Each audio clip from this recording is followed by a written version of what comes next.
Hello दोस्तों, कैसे हैं आप सब लोग। मैं दीपक एक बार फिर से आप लोगों का स्वागत करता हूं अपने यूट्यूब चैनल सक्सेस अलार्म पर। दोस्तों, अभी तक हम लोगों ने 200 क्वेश्चन कर लिए हैं। अब हम आगे बढ़ेंगे 1000 प्रश्नों की श्रृंखला में। तो शुरू करते हैं। शुरू करने से पहले मैं आप लोगों से रिक्वेस्ट करना चाहूँगा कि अभी तक आप लोगों ने हमारे चैनल को सब्सक्राइब नहीं किया है तो चैनल को सब्सक्राइब कर लीजिए और बेल आइकन को प्रेस कर लीजिए ताकि आगे आने वाली वीडियोज़ की नोटिफिकेशन आप लोगों को मिल सके। दोस्तों, ये जो क्वेश्चन है वो ज्योग्राफी से है और ज्योग्राफी बदलती नहीं है, आप लोगों को पता है। लेकिन कुछ क्वेश्चन है इसमें आरपीएससी फर्स्ट ग्रेड से संबंधित है, जो according to syllabus first grade के बनाए गए हैं।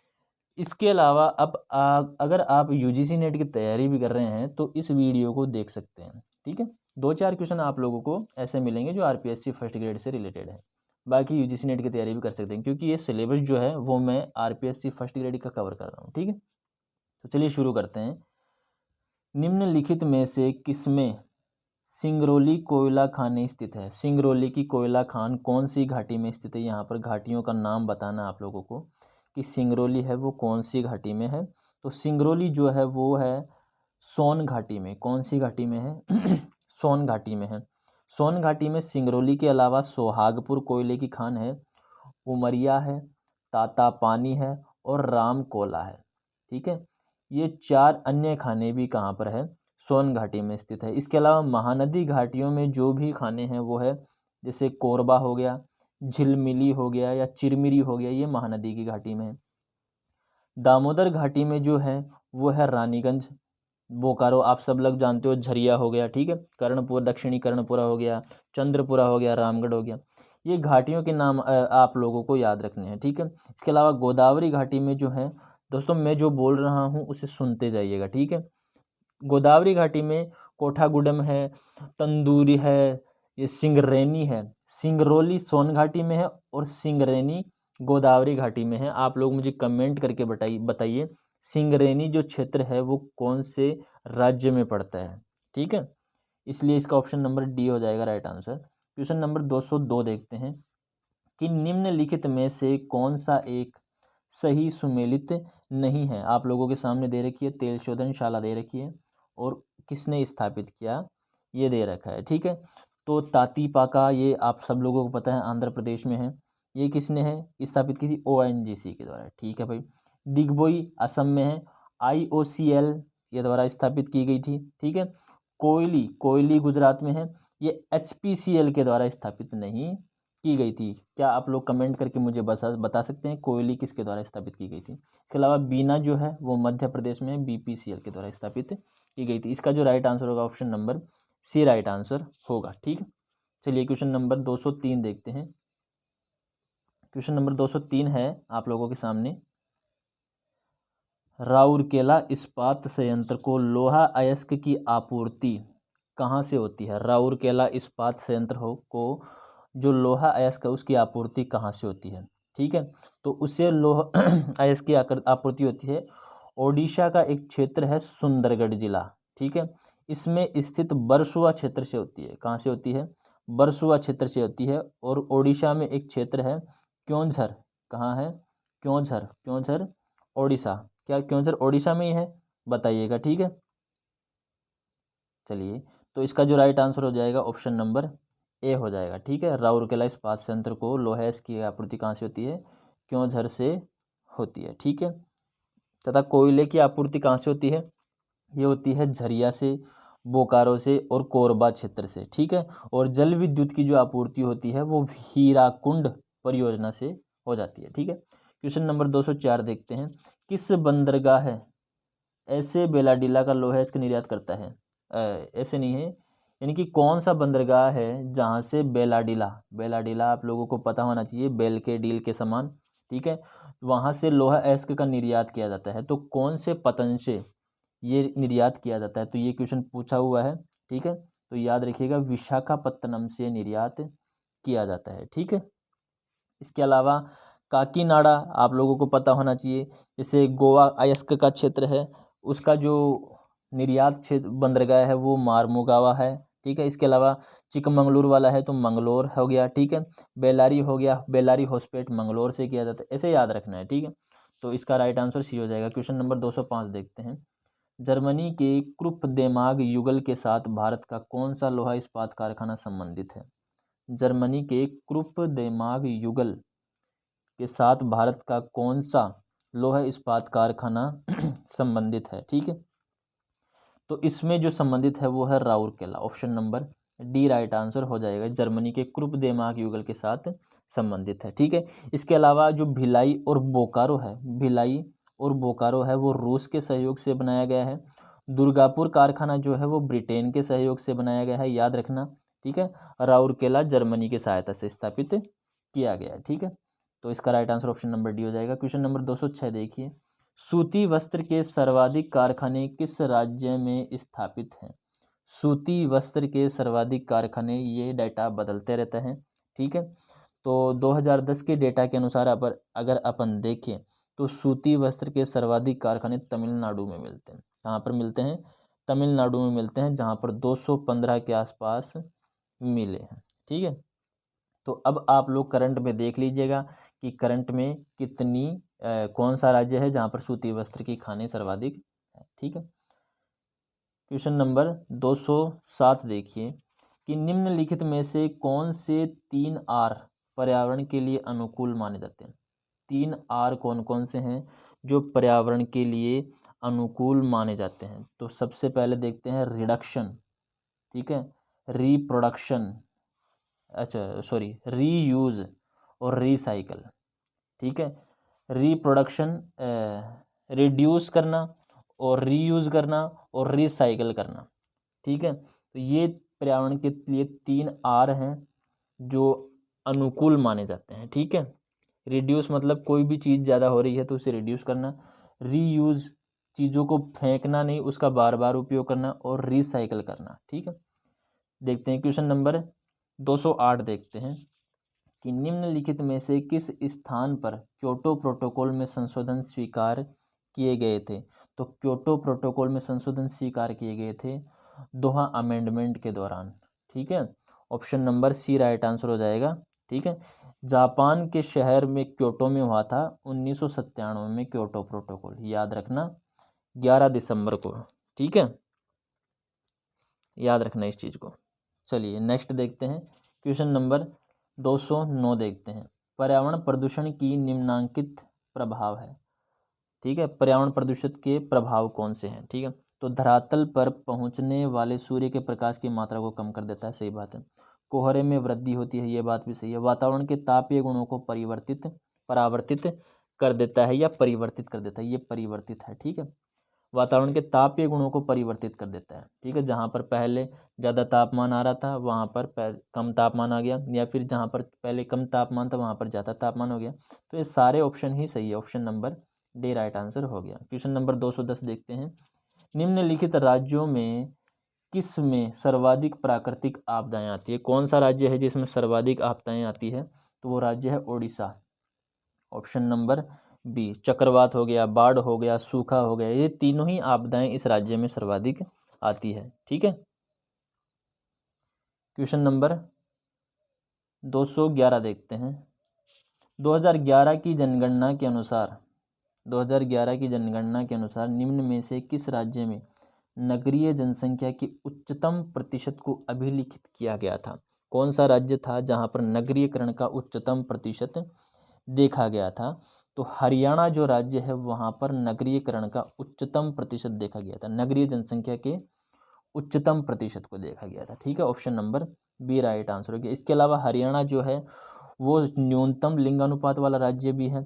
ठीक है, इसके अलावा उत्तर प्रदेश जो है वो सर्वाधिक जनसंख्या वाला राज्य है, और बिहार जो है इसमें वो सर्वाधिक जनघनत्व वाला राज्य है अकॉर्डिंग टू 2011 सेंसस। ठीक है, क्वेश्चन नंबर 212 देखते हैं, स्वतंत्रता के पश्चात किस वर्ष में भारत में प्रथम बार जनगणना की गई थी? स्वतंत्रता के पश्चात सब लोगों को पता है वर्ष 1951 में। ऑप्शन नंबर डी सही है। ठीक है, ऑप्शन नंबर डी सही है। ठीक है, स्वतंत्रता के बाद प्रथम बार जनगणना कब की गई थी? 1951 में की गई थी, और ब्रिटिश भारत में पहली बार जनगणना की गई थी 1872 में, लॉर्ड मेयो के कार्यकाल में हुई थी। ठीक है, फिर 1881 में लॉर्ड रिपन के समय, 1881 में लॉर्ड रिपन और 1872 में लॉर्ड मेयो के काल में, ठीक है। और 81 के बाद में लगातार हो रही है 10 वर्षों के अंतराल में। और 2011 की जो जनगणना थी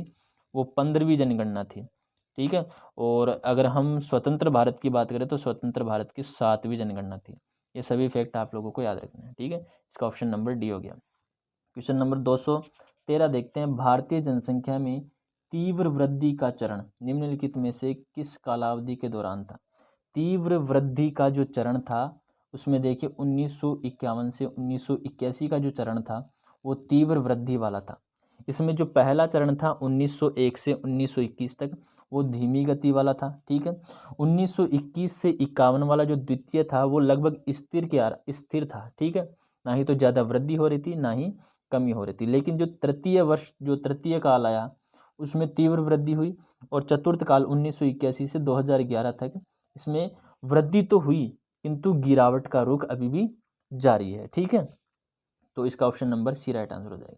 क्वेश्चन नंबर 214 देखते हैं। क्वेश्चन नंबर 214 है 2011 की जनगणना के अनुसार जनसंख्या की दृष्टि से राज्यों के सही अवरोही क्रम की पहचान कीजिए।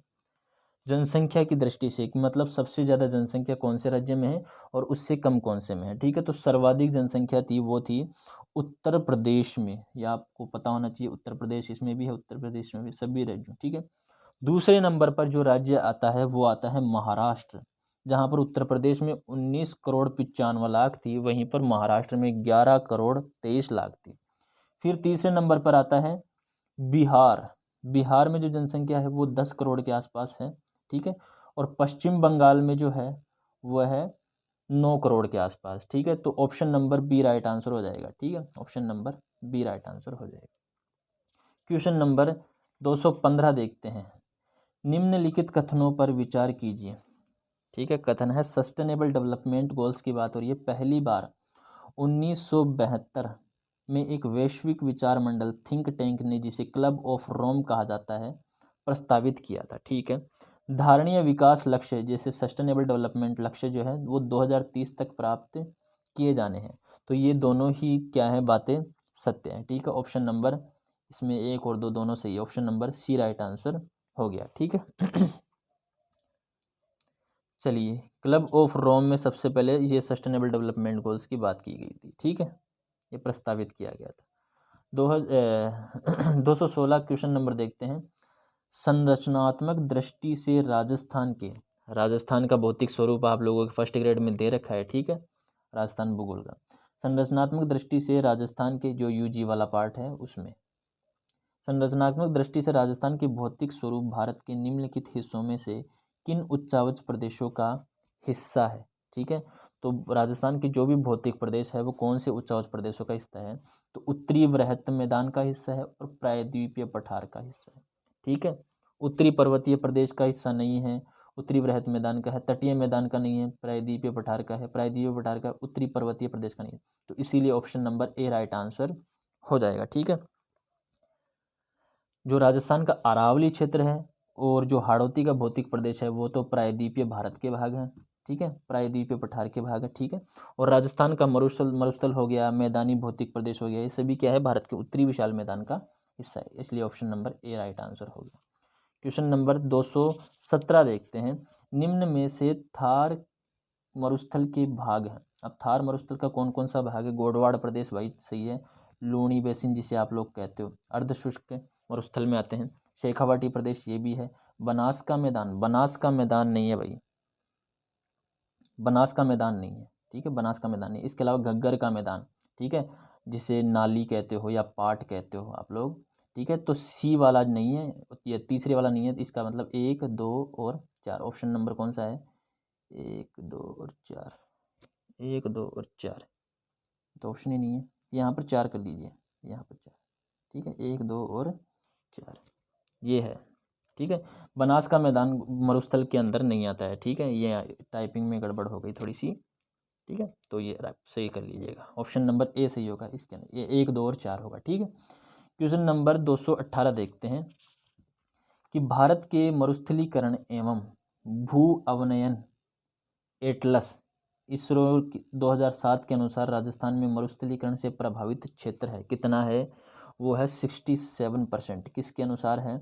ये बुक आप लोगों को याद रखनी है। कौन सी?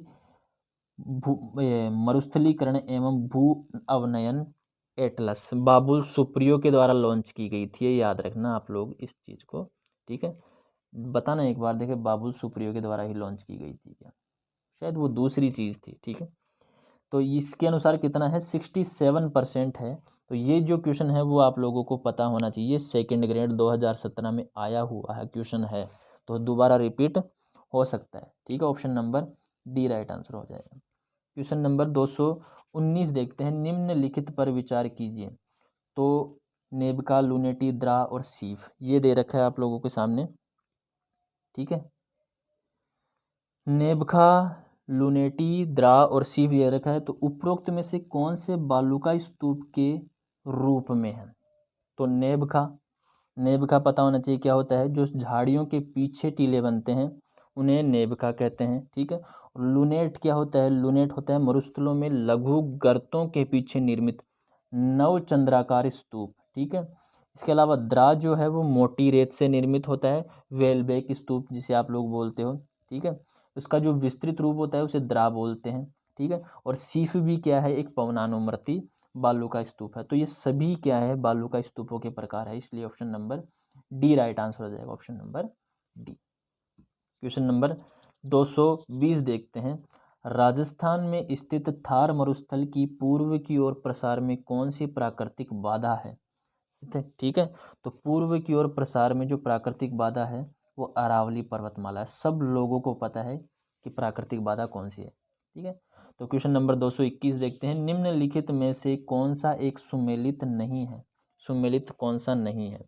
तो देखिए, कामनाथ जो चोटी है वो सिरोही में नहीं है भाई, सही बात है। जरगा उदयपुर में है, रघुनाथगढ़ सीकर में है और कुंभलगढ़ राजस्थान में। इसीलिए इसका जो राइट आंसर होगा सुमेलित नहीं है, वो कहाँ है? ऑप्शन नंबर ए, ठीक है। कामनाथ कहाँ पर है ये बताइए आप लोग। क्वेश्चन नंबर 222 है। निम्नलिखित की को सुमेलित कीजिए तथा नीचे दिए गए कूटों की सहायता से उत्तर का चुनाव करिए, ठीक है। सुमेलित करना है। उत्तरी अरावली में कौन सी चोटी है? तो उत्तरी अरावली की जो चोटी है वो है भानगढ़ अलवर में, ठीक है। मध्य अरावली सब लोगों को पता है तारागढ़ है, ठीक है। दक्षिणी अरावली है ऋषिकेश, ठीक है। तो इसका जो राइट आंसर हो जाएगा 3-2-1, 3-2-1, ये option number B right answer हो जाएगा, ठीक है। ऑप्शन नंबर 2 राइट आंसर हो जाएगा, ठीक है।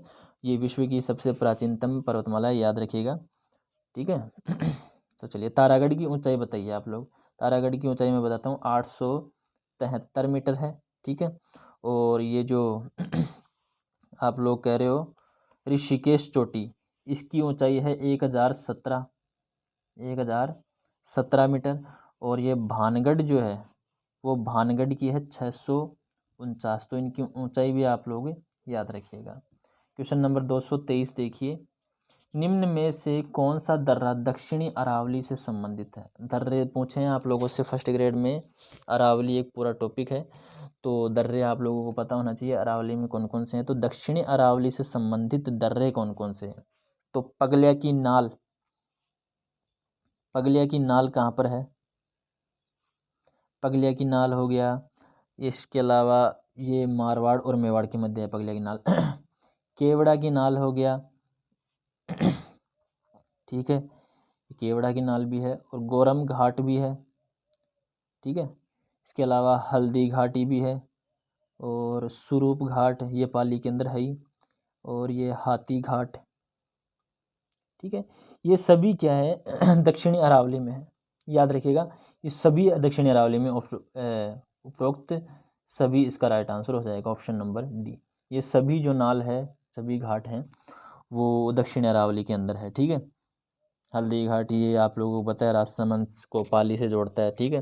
और देसूरी की नाल भी है। इसके अलावा हाथी घाट ये राजसमंद में है, ठीक है। हाथी घाट राजसमंद में हो गया। गोरम घाट आपको पता होना चाहिए, दिवेर घाट आपको पता होना चाहिए, केवड़ा की नाल होनी चाहिए, झीलवा की नाल भी है एक, कौन सी हो गई? झीलवा की नाल भी है। तो ये सभी आप लोगों को पता होनी चाहिए, ठीक है। तो इसका right answer option number D हो जाएगा। क्वेश्चन नंबर 224 देखिए।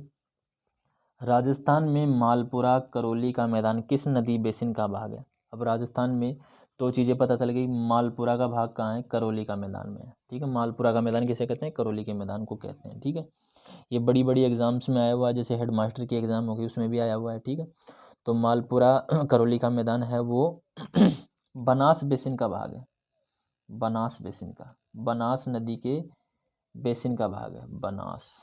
ठीक है, option number C right answer हो जाएगा। ठीक है, मेवाड़ मैदान राजसमंद भीलवाड़ा चित्तौड़गढ़ में है। मालपुरा करौली मैदान अजमेर टोंक सवाई माधोपुर वगैरह में है। ठीक है, तो चलिए नेक्स्ट देखते हैं। क्वेश्चन नंबर 225, अरावली के किस प्रदेश में रोजा भाकर और इसराना भाकर की पहाड़ियाँ स्थित हैं?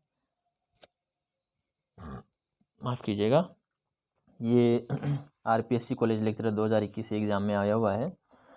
जो अरावली का प्रदेश है रोजा भाकर और इसराना भाकर, ये कौन से प्रदेश में है? तो ये जालोर प्रदेश में स्थित है। कहाँ पर स्थित है? जालोर प्रदेश में स्थित है रोजा भाकर और इसराना भाकर। 226 देखते हैं। चौधरी कुंभाराम, सिंचाई से रिलेटेड आ गया, यूजी के अंदर है ये पार्ट, आप लोगों को पता होना चाहिए। चौधरी कुंभाराम नहर द्वारा लाभान्वित जिलों का युग्म है, तो देख लीजिए आप लोग जिला युग्म है हनुमानगढ़ और झुंझुनू। ठीक है, हनुमानगढ़ और झुंझुनू। ठीक है, ये चौधरी कुंभाराम नहर से ये लाभान्वित जिले हैं। ठीक है, ऑप्शन नंबर ए हो गया उसका। इसका है क्वेश्चन नंबर 227 देखते हैं। निम्न को सुमेलित कीजिए। सुमेलित करना है भाई। तो गागरोन सबको पता है झालावाड़ में है। गरदड़ा, गरदड़ा सबको पता है बूंदी में है। मोरा सागर कहाँ है? ये मोरा सागर पता होना चाहिए। मोरा सागर है सवाई माधोपुर में और टोकरा है सिरोही में। ठीक है, मोरा सागर ये एक सिंचाई परियोजना है सवाई माधोपुर की, और टोकरा जो है वो टोकरा है सिरोही में। ठीक है, सिंचाई परियोजना है। तो इसको आप लोग याद रखिएगा। ऑप्शन नंबर कैसा हो गया? 4-1-3-2, option number D right answer हो गया। ठीक है, क्वेश्चन नंबर 228 देखते हैं इसका।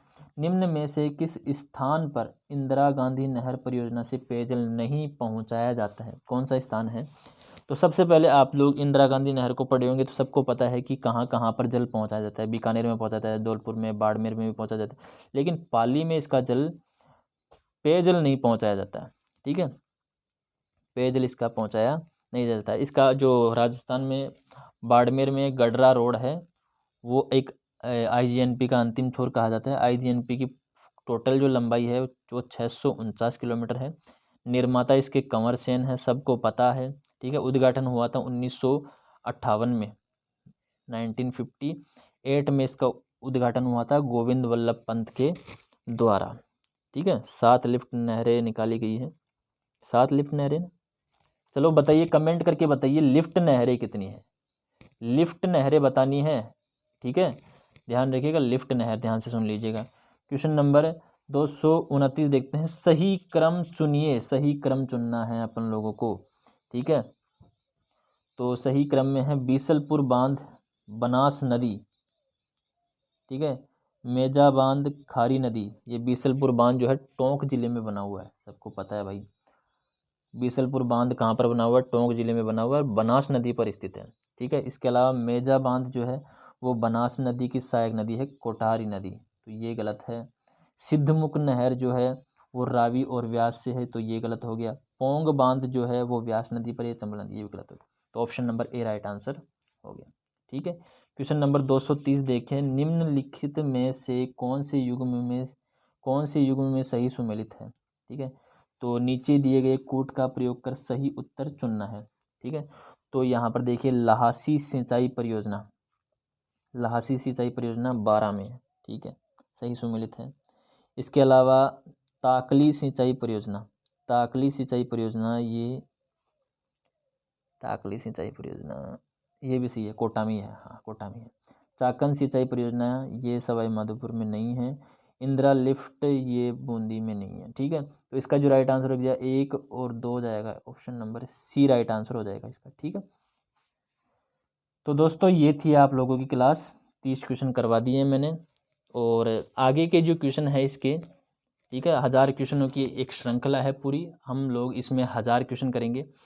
तो तब तक के लिए हमारे साथ बने रहिए। चैनल को अगर सब्सक्राइब नहीं किया है तो चैनल को सब्सक्राइब कर लीजिए और बेल आइकन को प्रेस कर लीजिए, ताकि आगे आने वाली वीडियोज़ की नोटिफिकेशन इसी प्रकार से आप लोगों को मिल सकें। दोस्तों आगे और भी अच्छे अच्छे क्वेश्चन आएंगे, 1000 प्रश्न करेंगे, ठीक है।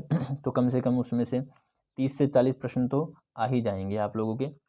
और कोशिश करूँगा कि जब ऐसे ही करके हम आगे बढ़ते रहेंगे और जैसे ही 1000 क्वेश्चन होंगे वैसे ही मैं हो सकता है कि आगे और 500 क्वेश्चनों की श्रृंखला आप लोगों को करवा सकूं। तो हमारे साथ बने रहिएगा, तब तक के लिए अपना ध्यान रखिएगा। जय हिंद।